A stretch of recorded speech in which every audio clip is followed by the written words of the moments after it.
नमस्कार दोस्तों, ये video editorial compilation for mains का पार्ट है। आप प्लेलिस्ट में जाके एडिटोरियल की वीडियोस पेपर वाइज और टॉपिक वाइज देख सकते हो। और अगर आप दिसंबर 2019 के बाद की वीडियोस को देखना चाहते हो तो वीडियो के नीचे मौजूद ज्वाइन बटन की सहायता से आप मेंबरशिप को ज्वाइन कर सकते हो। चलिए डिस्कशन स्टार्ट करते हैं। आप जीएस पेपर 2 के इस टॉपिक से आर्टिकल को रिलेट कर सकते हो। ये आर्टिकल लिखा गया है हर्ष वी पंत और प्रेमेशा साहा के द्वारा। पहले थोड़ा सा हम साउथ चाइना सी डिस्प्यूट के बेसिक्स डिस्कस कर लेते हैं। ये मैप में आपके सामने साउथ चाइना सी दिख रहा है। डिस्प्यूट क्या है समझना बिल्कुल आसान है।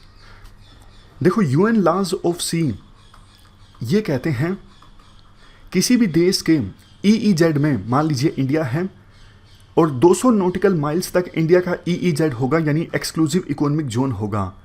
तो इस 200 नॉटिकल माइल्स तक के एरिया में इंडिया के पास सोवरिन राइट्स मौजूद होंगे। समझ गए, ये इंडिया का कोस्ट है तो आगे 200 नॉटिकल माइल्स तक इंडिया का ईईजेड होगा। यहाँ पे इंडिया अपने हिसाब से रिसोर्सिस को एक्सप्लोर कर सकता है, चाहे मैरीन रिसोर्सिस हो या फिर ऑयल एंड गैस रिजर्व्स हो या फिर इवन ट्रेडिंग राइट्स हो, सब पे हक होगा इंडिया का। और 200 नॉटिकल माइल्स के बाद का जो पानी होगा, अगर वो किसी देश के ईईजेड में नहीं आता है तो वो होगा इंटरनेशनल वाटर।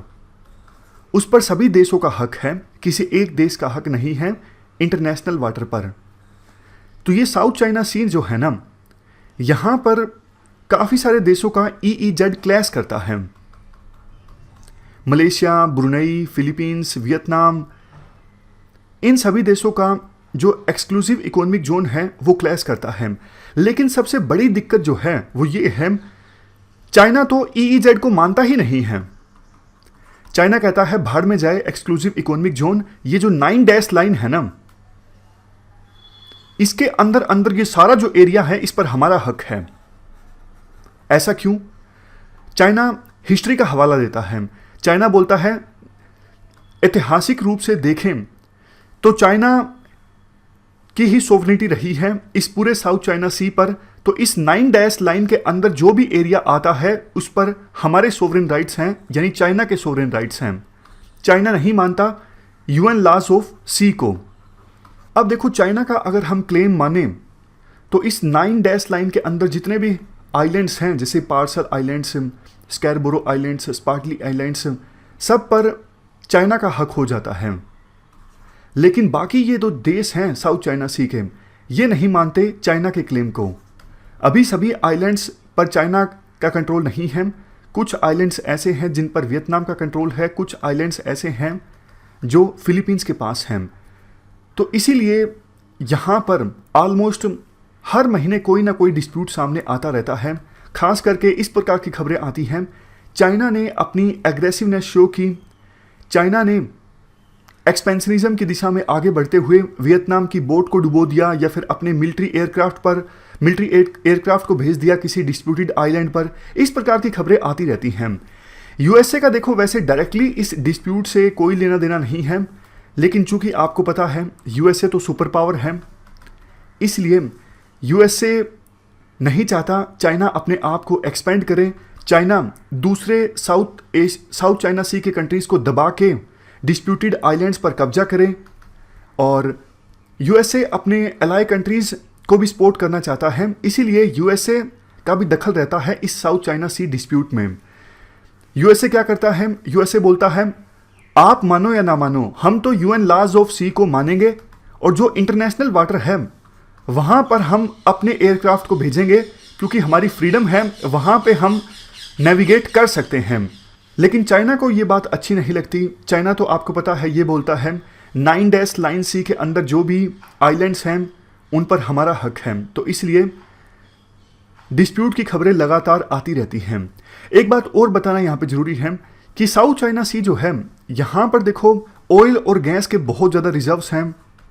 इसके अलावा मछलियाँ भी यहाँ पे बहुत मिलती हैं इस सी में। तीसरा, यहाँ पर जो सी लेन्स हैं वो भी बहुत ज़्यादा बिजी रहती हैं, बहुत ज़्यादा ऑयल के शिप्स यहाँ से गुजरते हैं। तो इसीलिए विभिन्न देशों का इंटरेस्ट है साउथ चाइना सी और यहाँ के आइलैंड्स में।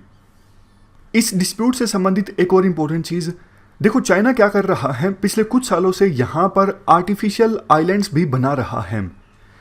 आर्टिफिशियल आइलैंड्स चाइना बनाता है और वहाँ पर अपना मिलिट्री इंफ्रास्ट्रक्चर क्रिएट कर देता है। क्यों? आप याद कीजिए 1962 वार से पहले चाइना ने अक्साई चीन में क्या किया था। चाइना ने पहले वहाँ पे रोड इस्टेब्लिश की थी और बाद में जब डिस्प्यूट के रिगार्डिंग बातचीत होने लगी तो चाइना ने यह भी क्लेम कर दिया, देखो ये तो हमारी टेरिटरी है, हमारा रोड है यहाँ पर।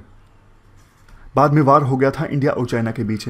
उसी प्रकार से चाइना यहाँ पर आर्टिफिशियल यानी मैन मेड आइलैंड्स बना रहा है और वहाँ पे अपना मिलिट्री इंफ्रास्ट्रक्चर भी इस्टेब्लिश कर रहा है। इसका फ़ायदा ये होता है, एक तो आसपास के पानी पर नज़र रखी जा सकती है। अगर चाइना का मिलिट्री इंफ्रास्ट्रक्चर होगा तो आसपास के पानी को कंट्रोल किया जा सकता है। और दूसरा, बाद में ये भी क्लेम किया जा सकता है, देखो ये तो आइलैंड्स काफ़ी समय से हमारे पास ही हैं, यहाँ पर हमारे मिलिट्री बेसिस भी हैं, इसलिए इनको अब हम नहीं छोड़ने वाले हैं। तो चाइना अपने क्लेम को लेजिटिमाइज करने की कोशिश करता है मैन मेड आइलैंड इस्टेब्लिश करके। इसे कैबेज स्ट्रेटजी भी कहा जाता है। खैर, बात करते हैं आज के आर्टिकल की। वैसे देखो कोविड-19 की महामारी चल रही है, लेकिन चाइना अपनी हरकतों से अभी भी बाज नहीं आ रहा है। चाइना का जो एग्रेसिव रवैया है साउथ चाइना सी में वो अभी भी बरकरार है। हाल ही में क्या हुआ, पार्सल आइलैंड्स के पास चाइना की नेवी ने वियतनाम के फिशरमैन की बोट को डुबो दिया, उनको नुकसान पहुंचाया। इस घटना के बाद वियतनाम ने एक स्ट्रॉन्ग स्टेटमेंट जारी की। वियतनाम ने कहा चाइना की नेवी का पार्सल आइलैंड्स के पास आना ये वियतनाम की सोवरेनिटी का उल्लंघन है। उन्होंने हमारे मछुआरों की बोट को डुबोया, प्रॉपर्टी का नुकसान हुआ, मछुआरों की जो लाइफ है वो भी संकट में आ गई, ये गलत है। वियतनाम ने स्टेटमेंट में ये भी कहा, देखो एक कोड ऑफ कंडक्ट जल्द ही साइन हो सकती है साउथ एशियन कंट्रीज और चाइना के बीच।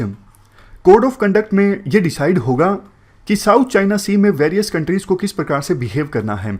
जैसे देखो सिविल सर्वेंट्स के लिए कोड ऑफ कंडक्ट होती है, उसी प्रकार से विभिन्न देशों के लिए कोड ऑफ कंडक्ट होगी कि उनको कैसे बिहेव करना है इस साउथ चाइना सी में, ताकि बार बार डिस्प्यूट सामने ना आए।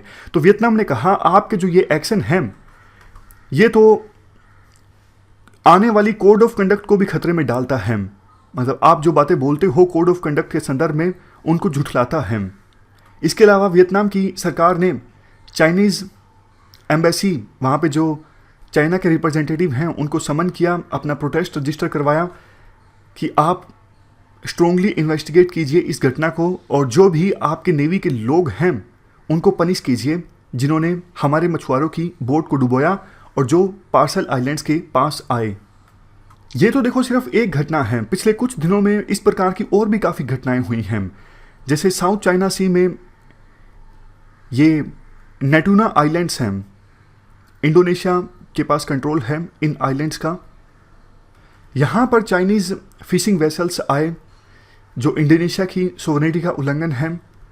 और ये जो रीफ आपको दिख रहे हैं, जमोरा रीफ और कैटिंजन रीफ, यहाँ पर कैटिंजन रीफ में चाइना के मिलिट्री प्लेन ने लैंड किया और इन दोनों रीफ्स पर, जमोरा रीफ पर और कैटिंजन रीफ पर, चाइना अपना रिसर्च स्टेशन ओपन कर रहा है।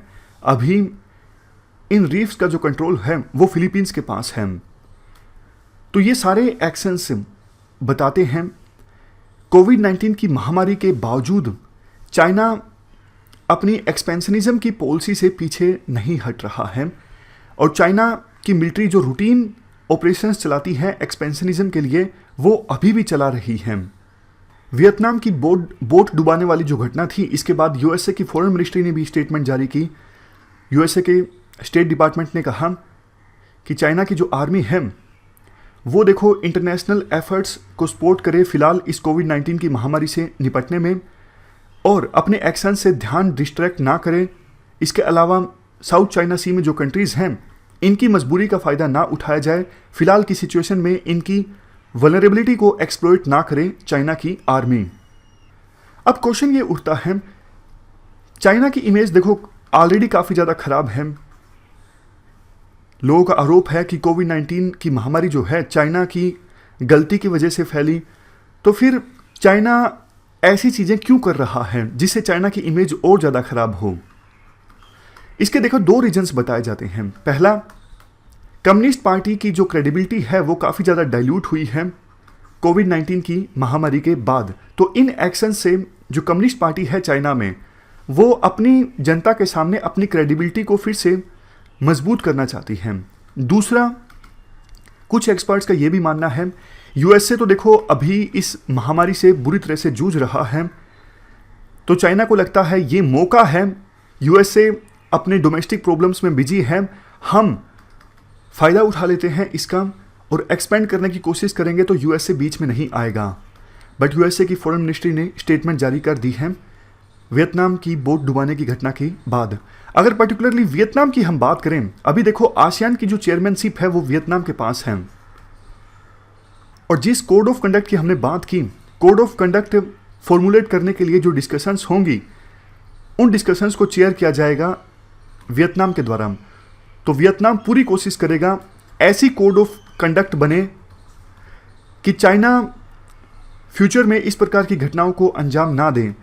बट देखो प्रॉब्लम ये है, ये सपोर्ट करता है कि बाकी जो एक्सटर्नल प्लेयर्स हैं, फॉर एग्जांपल यूएसए, इंडिया, इन लोगों का भी से हो साउथ चाइना सी में, ये भी चाइना की एग्रेसिवनेस के अगेंस्ट आवाज़ उठाएं। इवन आसियान कंट्रीज़ में से वियतनाम एक ऐसा देश है जो चाइना की एग्रेसिवनेस का हमेशा विरोध करता है। बट कुछ देश ऐसे भी हैं जैसे कंबोडिया, लाओस, इवन फिलीपींस का भी कुछ नहीं पता, म्यांमार, ये देश प्रो चाइना हैं, ये चाइना का साथ देते हैं। इंडोनेशिया भी कंसर्न्ड है, क्योंकि जैसा हमने आर्टिकल में डिस्कस किया था, नेटुना सी में चाइना की फिशिंग वेसल आई, तो उसके बाद इंडोनेशिया ने भी चाइना की इस एग्रेसिवनेस के अगेंस्ट आवाज़ उठाई। खैर लास्ट में कंक्लूजन में ये कहा जाता है कि चाइना को फिलहाल ऐसा नहीं करना चाहिए। अगर चाइना सुपर पावर भी बनना चाहता है तो इस प्रकार की घटनाओं को अगर अंजाम देगा तो ऐसे सुपर पावर चाइना नहीं बनने वाला है। चाइना की जो सॉफ्ट पावर है ख़त्म हो जाएगी, और चाइना जैसे जैसे आगे बढ़ेगा विभिन्न देशों को और भी ज़्यादा खतरा महसूस होने लगेगा चाइना से। तो ये हमने पूरा आर्टिकल डिस्कस किया। इस डिस्कशन में फिलहाल इतना ही है। Thank you very much for discussion.